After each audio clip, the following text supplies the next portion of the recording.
Lots to discuss, Kash. I have the indictment here, Kash. Top line thoughts. What are we looking at here? Donald Trump will be arraigned tomorrow in Miami, Florida. And then I want to go through some of the details of the indictment. Kash Patel. Yeah, look, from the standpoint of a former national security prosecutor and public defender, I think what his team needs to do is, after the arraignment, move quickly to pretrial motions, because I think this case needs to be adjudicated before it hits a jury, and this is why. The legal inconsistencies in the indictment itself by the DOJ show you their sham prosecution. For 2 years, they told you how Donald Trump ran around and stole and hid and burned classified information. And then when push came to shove and they went to a grand jury and they said, we are going to show the world that Donald Trump illegally possessed classified information, you know what they did? They didn't charge him with it. They reached back to a statute under the Espionage Act, the National Defense Information Part, which is 105 years old, which we used to charge sailors and things like that, and said Donald Trump somehow possessed information he shouldn't have, and we think he was grossly negligent, and we'll get to Hillary later. And we want you to prosecute him. But in the entire indictment, they talk about how he's waving around classified information. They both can't be true. Either he had classified information or he didn't. And in the indictment, the prosecutors admit he doesn't. So several questions here. First, I want to congratulate you on winning your lawsuit at the Department of Justice, and your book is going to print. People can go to governmentgangsters.com. How does that tie in with this news, Kash? Connect that news with what Donald Trump's going through. It's unfortunately the same people at DOJ and FBI that ran Russiagate and Jan 6 and are running the Hunter Biden laptop investigation, all the people in leadership positions at DOJ, Garland, Wray. And you want to know something about Chris Wray? Wray is the one who signed off on Sammy Berger, who actually stole classified information and shoved it in his pants. Wray is the one who signed off on charging that guy with a misdemeanor at the time Chris Wray was head of the criminal division at DOJ. That's what the book is all about. These people are institutionalists like Bill Barr and company, and they destroy our system of justice, and we need to get them out of there forever. Is it fair to say, Kash, that this is, so the Presidential Records Act does not have a criminal component.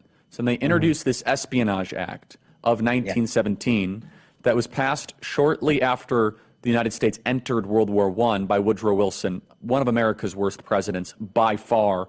And in some ways, Woodrow Wilson also birthed the administrative state that is pushing forward this statute. It's all very interesting and fitting.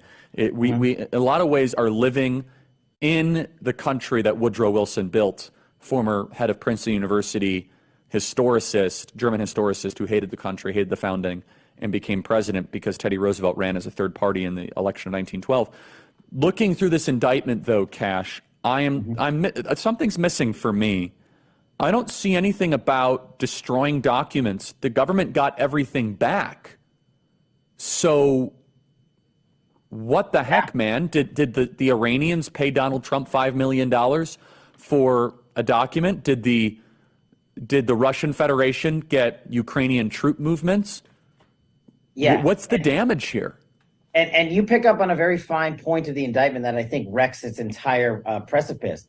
They are saying they have a sensitive recording, putting aside the problems they have with attorney-client privilege, breaking that, of Donald Trump talking about some document to some media reporter doing some book. But here's the kicker, Charlie. I looked through the indictment. The document they're talking about that Donald Trump was supposedly waving around unlawfully, that was super classified, isn't one of the documents identified in the indictment itself. That means to me, the government doesn't have it.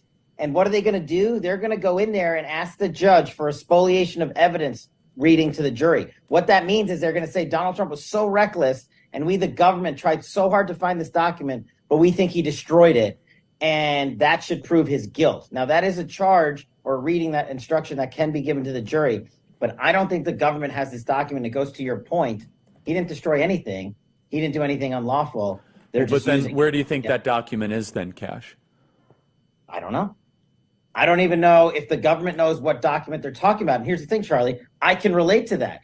As the guy who was first subpoenaed by the January 6th committee and these same cretins were running this thing, they asked me for an hour about a document they couldn't produce that Milley had supposedly written.